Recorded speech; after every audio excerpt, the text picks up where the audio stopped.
Mga kababayan, let me introduce you the CEO for American Geriatric Care Management, Ms. Samson.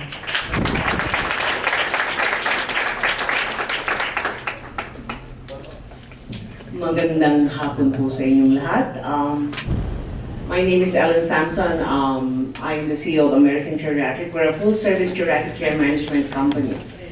Natutuwa po ako ngayong hapon kasi ever since po, ako po yung pumupunta sa mga simbahan, barabarangay. If I go home to the Philippines, barabarangay po, ako po ang nagboboluntaryo para ipakilala or sabihin itong program about dementia up close and personal. Karamihan po ng kliyente namin puti. Minsan samang-sama ang loob ko bakit hindi namin naibibigay ito sa mga Pilipino. Kaya po, we started last year, American Geriatric started last year for our advocacy in helping Filipino families. Dementia up close and personal is actually, may subtitle po yan, Preserving Family Relationships at the Onset of Dementia. Nabanggit kanina po with that trailer of, I haven't seen it, The Greatest Love. I haven't seen it, but it seems marami po silang sinabi. Marami pong silang sinabi regarding how you could take care of your mom and dad. And thank you kay Dr. Joey at yung naging speaker natin with their inputs. Now, what am I going to discuss? I have a slide presentation actually, but they talk most about it. So, magsi-zero in po ako sa isang bagay na hindi alam or hindi nabibigyan ng emphasis. The emphasis on how do you take care of your mom and dad when they have dementia. You could say, oh, you should be patient, you should love them, but there is one thing that's missing and I'm not hearing it. And from now on, you have to spread the word. When you take care of somebody, a person with dementia, never use reality orientation. Kahit na sabihin nyo na mahal nyo, in the same way we have a caregiver who would say, oh, I followed the protocol, I was nice, I did this. However, if you're using reality orientation, you will be in a bad shape. As we go along, well, that's just me. Sorry po, nagkaroon ng maling slide na pumasok, but this is dementia. They discussed that already, what's dementia, but the video. Okay, let's... associated with a number of neurological conditions. This one, I think the doctor already mentioned, so I don't need to show that to you. What is Alzheimer's? This one you should see.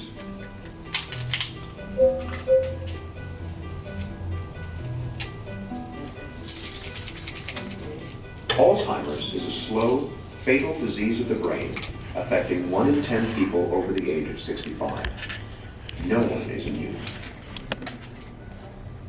The disease comes on gradually as 2 abnormal protein fragments called plaques and tangles accumulate in the brain and kill brain cells.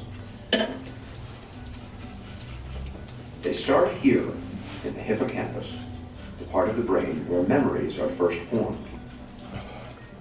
Over many years' time, the plaques and tangles slowly destroy the hippocampus, and it becomes harder and harder to form new memories. Simple recollections from a few hours or days ago that the rest of us might take for granted are just not there. After that, more plaques and tangles spread into different regions of the brain, killing cells and compromising function wherever they go. This spreading around is what causes the different stages of Alzheimer's. From the hippocampus, the disease spreads here to the region of the brain where language is processed. When that happens, it gets tougher and tougher to find the right word. Next, the disease creeps toward the front of the brain, where logical thought takes place. Very gradually, a person begins to lose the ability to solve problems, grasp concepts, and make plans. Next, the plaques and tangles invade the part of the brain where emotions are regulated. When this happens, the patient gradually loses control over moods and feelings. After that, the disease moves to the brain makes sense of things it sees, hears, and smells. In this stage, Alzheimer's wreaks havoc on a person's senses and can spark hallucinations. Eventually, the plaques and tangles erase a person's oldest and most precious memories, which are stored here in the back of the brain. Near the end, the disease compromises a person's balance and coordination. And in the very last stage, it destroys the part of the brain that regulates breathing and the heart. The progression from mild forgetting to death is slow and steady, and takes place over an average of 8 to 10 years. It is relentless and, for now, incurable. Helping your family, friends, and neighbors to better understand Alzheimer's will reduce the stigma, improve care, and even help the fight for a cure. Thanks for helping to do your part.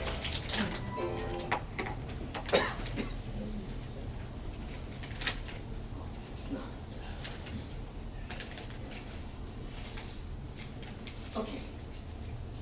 It was mentioned a while ago that, the dementia is, they said that there's shrinkage. The brain shrinks. There's a layman's term to just explain that, Paul. You just mentioned that, with Alzheimer's or dementia, the brain shrinks. And when the brain shrinks, so goes are the memories. So now, kung I will explain later, but there are some questions kaya narinig ko na come up. Why do they keep on repeating themselves? There's an answer to that. But as we go along, pag nag-shrink yung brain, nag-shrink din yung memories. The memories are gone. And it makes independent life possible. Okay. Ano ko na po, dahil nabanggit na po ito, na-discuss na nila.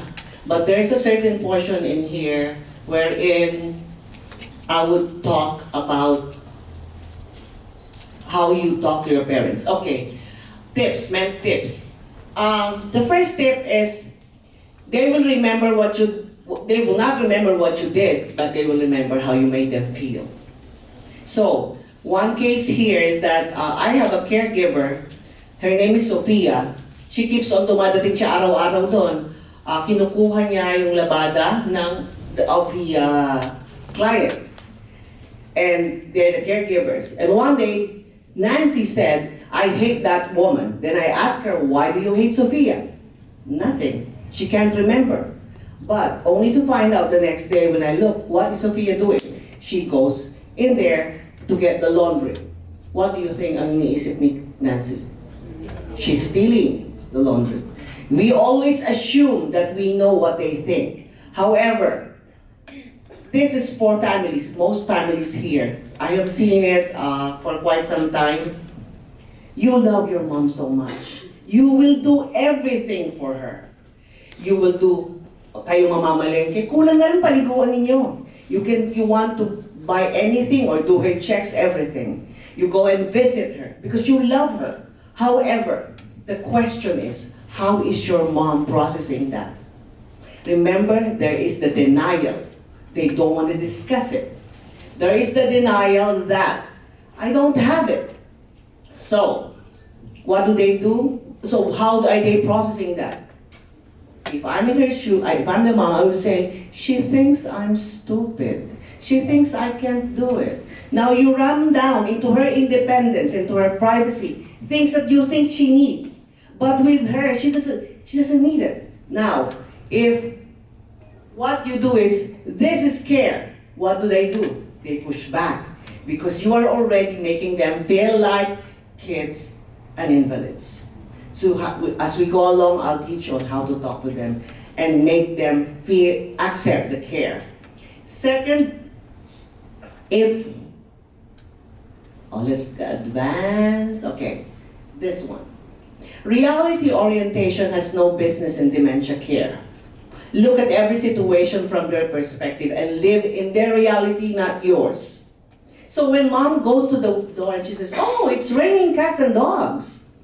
And then what do? You say, Mom, in a nice way, loving, Mom, it's not raining. Look at the sun. Remember we got out? how would mom feel? She would like say that, you think I'm crazy. You think I'm making this up. You think I'm lying. That's how she thinks because you are ramming down your reality. It's not because she's lying. That's how her brain is processing the data that she's seeing. She thinks she is seeing raindrops or like thunder. Go along. How do you talk to her about? Oh yeah. And just don't contradict. Because kayo yung lumagay sa kalagayan niya. May sinasabi kayo na yung reality mo and then here somebody's telling you no mali. You would say, oh, she does not believe me. So I'll just shut up. And sometimes when parents or seniors, hindi ka nila maaway, dependent sila sa'yo. What will they do? They will just clam up. They will not say anything anymore. Sasarilinin na lang ngayon. And they will fall to depression. And it aggravates dementia or Alzheimer's and constant depression. Oh, at first they will get agitated. But if they can't do anything, they will just clam up and then they'll fall into depression and then we have a myriad of health issues.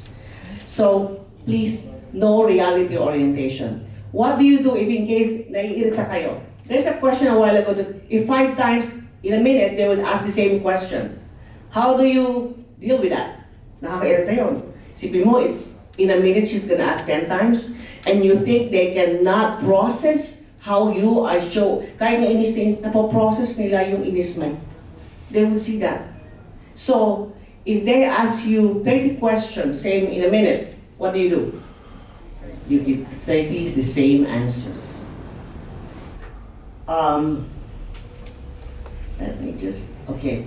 We have what you call the 90 body, 60 mind. So we have parents who would say, I'm going to the office today. And then you will tell them, Mom, you are in retirement, you're not going to the office. Why are they saying that?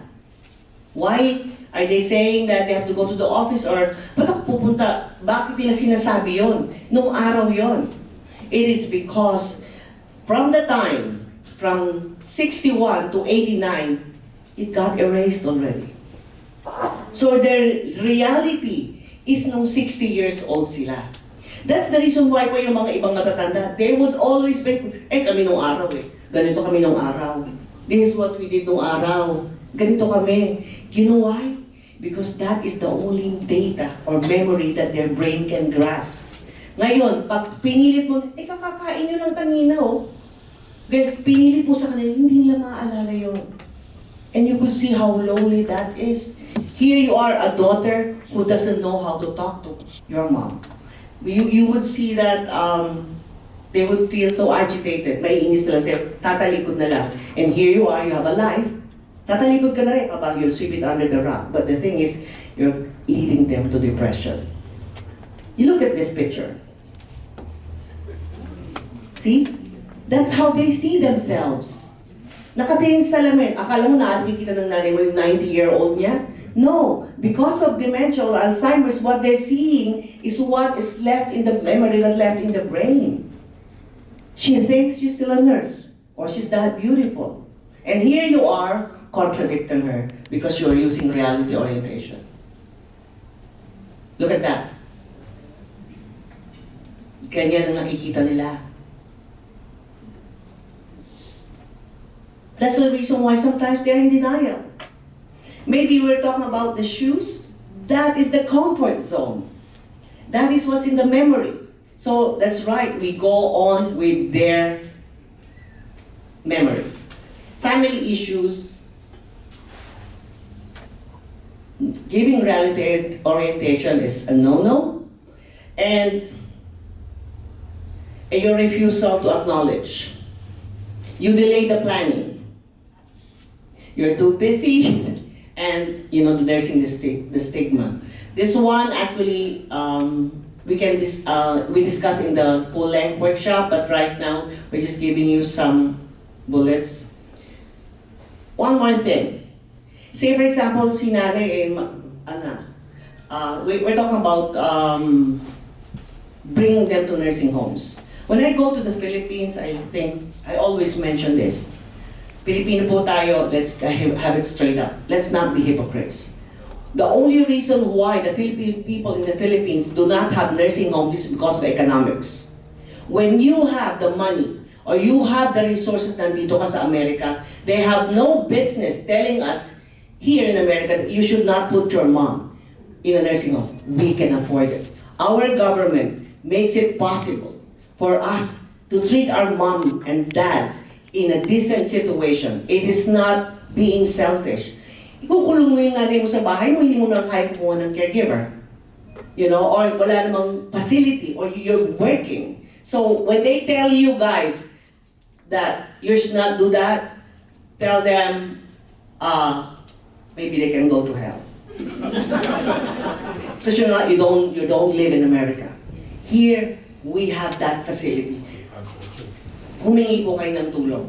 Kasi hindi po pwede, mas lalong kawawa si nanay kung iniwanan yung nakakulong sa bahay at walang ginagawa. Don't transfer a sick person when the time comes na medyo, ano na sila, medyo may depression na hindi na maalala. Kasi imagine mo, ita-transfer mo si mom ngayon on the nursing home, masama na yung ano niya, masama na yung lagay niya. She will be in the company of sick people at the same time, strangers. That one, we could help you with that in the transferring case. Their home is the comfort zone. Okay, I mentioned about the resistance to care and their perception. Okay, don't make them feel like invalids and stupid by giving them reality orientation. Do not instruct them what to do. You always tell your mom, "Mom, you are the boss. You can do anything you like as long as it's not going to kill you." You know? Because if they know that they're not being pushed around, pag sinabi mo, it's a matter of us. You don't tell them, you eat breakfast. So what you could do is like, let's eat breakfast. Doing it together, not bossing them. Because if you tell them what to do, hindi kakain yan. Ano kala mo sa akin? Hindi ako nagugutom. Kasi inuutusan mo eh. Nanay ako eh. Bakit mo ako inuutusan? And may brain damage ako, hindi ko na maalala na meron pala akong 30 years na nabura. And you are stepping on their privacy and independence if tinuturuan niyo po sila kung ano yung gagawin dapat nila. Don't. Okay, and then, so when you ram down care, what do? Stop. I will show you I can do it. Kaya minsan ayaw magpatulong kasi nga, feeling nila, you're treating them like invalids. So what do I do now? I push back. I'll tell you, watch. I'm gonna do it. Gagawin ko. I can still walk by myself. I still can cook. The next day, they burn the house. But if you make them feel that it is them, they're still in control, you know, they will follow you. And don't baby talk. For who's doing caregiving here? Professional caregiving? None? Okay. If you know people, we do free caregiving classes. Don't baby talk. Don't treat them like kids. Don't boss them around. Don't give them too many choices. So umaga sabihin, Nay, anong gusto mo kainin? Para tapos gusto mo ng itlog, gusto mo ng ganito, gusto mo ng ganyan. That's overwhelming. Too many choices. Pag nagbigay ka sa nanay mo, anong susuot mo? Puti, pula. Kung sa'yo gusto mong violet, everything, it's just like you open the whole cabinet, that is overwhelming. Ano gagawin niya? Hindi ko alam. You know bakit ayaw na nilang lumabas? Nagkukulong na lang sa bahay? Because you know what? The stigma. Kasi pag hindi ko, hindi mo ko naaalala, ako si ganyan. The scare or being afraid of not identifying the person, alam na rin yung mukha, nakakahiya yun. It's the stigma actually. So better, lalabas kayo, samahan nyo. Para kung kailan, si Annie ito, ganyan. Huwag niyong isipin, hindi nyo naaalala, si ano to, yung anak ni ganyan. They will feel so inadequate. And doing it with, o ito pa isa, kailangan nyo ng caregiving. Huwag niyong pinag-uusapan yung case ni mom in front of her. Don't. Kasi minsan iba, we have families like that. Oh, you know what, she's caregiving, she's this. That is so embarrassing for the seniors. So we always ask, can we talk to you alone? So that we would know yung totoong storya. Because if, you know what, you discuss, nakakahiya, you would see, ayaw nilang pinag-uusapan sila. And plan everything before bringing in help. Eto, fright. Kasi nga, sinasaksak mo sa mukha na, tapos na, ayan na sa mukha mo. Yan yung help. But, so they get scared. And that's what they do. They fight you. And if they fight you, and you continue, what do? Turn their backs. They run away. They don't want to talk to you. So you now have an agitated mother or father. Okay, this one. Okay, this is the case of Nelda. You know, imagine nyo na lang kung ang nanay at kayo, you're not aware. You never attended this, workshop. Could you imagine that how would they feel when they die? It's very lonely. Because you never understood how they're feeling. You never knew that they're in pain. Because you did not know, you were continuously gave them reality orientation. Nelda is not our client. In the morning when she woke up, she said, my kids were kidnapped. That was her reality. And the untrained caregiver said, no, they're in Europe. Lahat ng masalubong ni Nelda, she said, my kids were kidnapped. She went to the front desk saying, they always tell, hey, no, your kids are in Europe. At 2:10, Nelda died of a heart attack. Could you imagine? That was her reality. Nobody told her. If I'm in her shoes, I would say, hey, Nelda, they found your kids. They're okay now.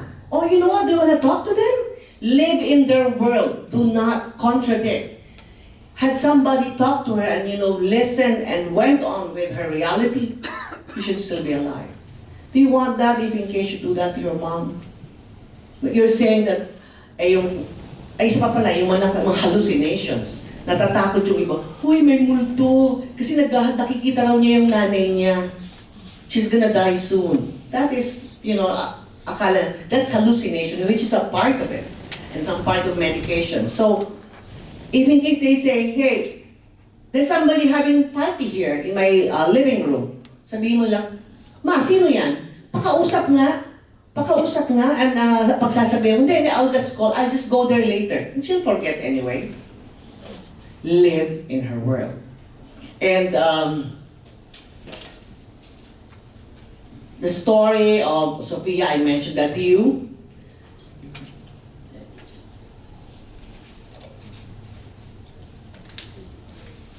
The positive physical approach. Okay, I need a volunteer. Hindi, dito na lang sa harap. Okay. What's your name, sir? Ray. Okay, Ray.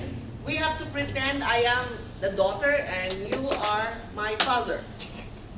And in the morning, this is the situation. You are in your bed.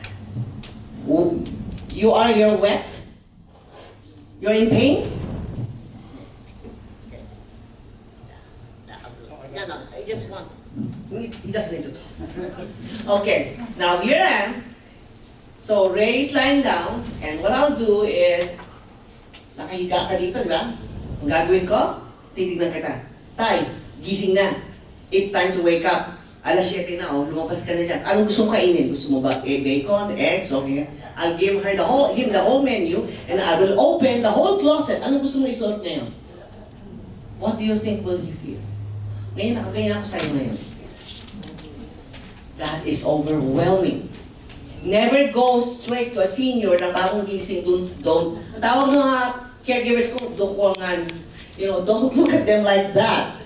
That is scary. Because later we'll talk about the vision problems. And you have a big face or you don't assume that naalala ka niya. So, what you always do, always eye level. You have to go down. Never ever look down at them. And when you talk to them, never in front. Always on the side. Okay. So, padilan kayo mga. Okay. Am I talking too fast? I'm trying to... That's good. Okay. Now, you have this one are for caregivers actually, but you can use them also. But the most important is that you do not look down. Okay, these are many ways to say I'm sorry. Kasi tayo mga Pilipino, ay sorry.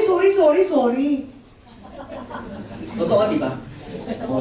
Hindi ganon. This is how you say sorry to somebody with Alzheimer's. Okay, I'm sorry I was trying to help. I'm sorry I made you angry. I'm sorry, you're right, I have no right to treat you like a child. I'm sorry that happened. That shouldn't have happened. Let me see what I can do. I'm sorry, this is hard. I hate it for you. Okay, now we have another one. Audience participation. Let's do, can you guys do this? The scuba.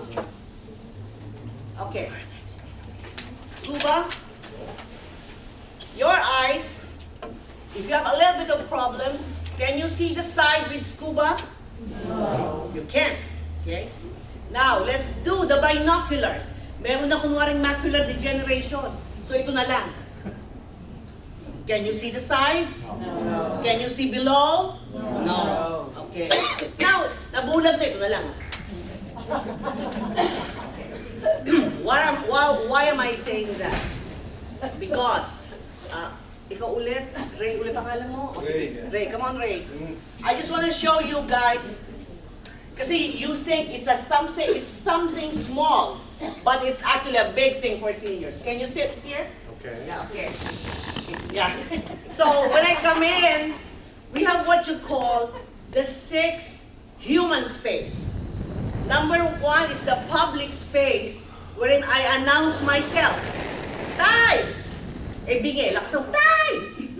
Mag-wave, okay? And then, you are gonna enter the personal space wherein you will try to extend your hand and you're trying to make contact. Tay! Tay! And you are going to put your hand. Okay? So, as we said, go to the side. Now, meron tayong sinasabing intimate space. Anything na naaabot nila yan. Nahahawakan nila, that's the intimate space. Now, let's do, meron kang scuba. So, binoculars. Okay. Okay? Dumating ako. Hi, Tay! I'm good. Tapos didiretso ako, frontation. Kumusta ka, Tay?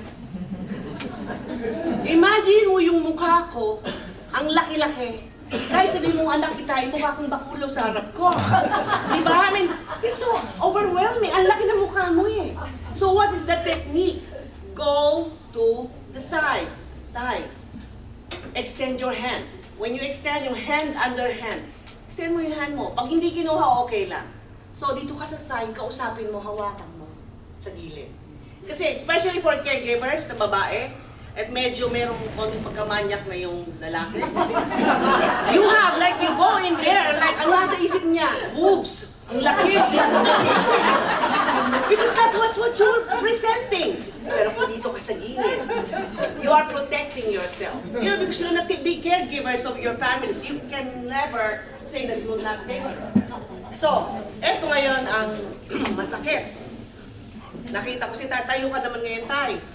O naka-Google, naka-binocular siya. Binoculars ulit. Okay. Here I am. Oh, Tay, kumusta ka na ngayon? Oh my God, Tay! Ang naramdaman mo, gumanon siya. Kasi you are holding him in a place na medyo private niya yon. Hindi niya alam kung saan pupunta yung kamay mo. Kasi basa siya eh. So what do you gonna do? Tayo ka ulit, Tay. Okay. Balik ulit.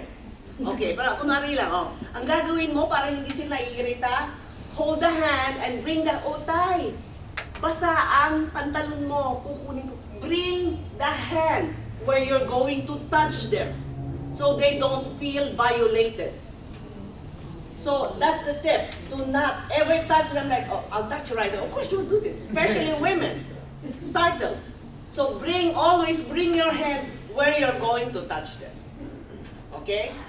Okay, Tay, salamat. Okay. This is the human space that I mentioned. Okay. Yung pa isa, pag ganun na sila, do not think that that's your dad anymore. That's already the deceased. Medyo gumamit na kayong verbal communication. Ito na, tatapos na yung pinag-usapan na yan. Ito ngayon, thoughts. Okay. Meron tayong sinasabi, stressed out na. Okay, close your eyes. I want you to imagine something. Okay, this is what happens. You knock at the door. Your mom lives in an apartment or sa bahay mo nakatira. Pagbukas mo lang pinto, si nanay nasa sahig. Akala mo, hindi naman nalaglag. Wala kang ngiti siya sa'yo. Pero, all over the place, sa carpet, poop all over. And now mom is starting to put her soiled fingers into her mouth. Ano ang gagawin mo? What's your reaction? Nah! Di ba? Nay, wag yan! Wag ganon! Di ba? O, masasaranta ka like, oh my God, anong ginawa mo? If this happens, or you are so stressed out, we suggest the reset. You know, the reset is, so ngayon, pagbukas ko, pagtingin ko lang, o syempre, hihinga ka. Sabay talikod. Saan yung pinto? Pag saan mo ng pinto, this is what you're gonna do. Tayo nga kayo para exercise natin. Tara, para hindi kayo. Stand up, this is what we do. Okay? Let's bring our hand up. And jump. Sapa.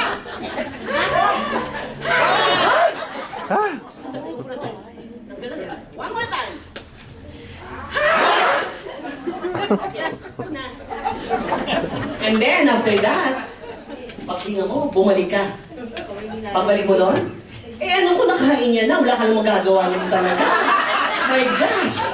Diba? Ano na nakain niya na eh. So what do? It's like, of course, Mom, now, you're not transferring your stress to her. Wala ka nang magagawa. Wala naman siyang brain na eh. Kasi pag sinigawan mo, she would feel like, oh, anong ginawa ko, hindi ko alam. I can feel. You know? So, every time, okay, pag talagang kasi paulit-ulit na pagod na pagod, you can actually use that when you have an AWOL for an office worker. Lumabas ka na lang. That is the same thing, you know? When you're so stressed, go out! You know? Ha!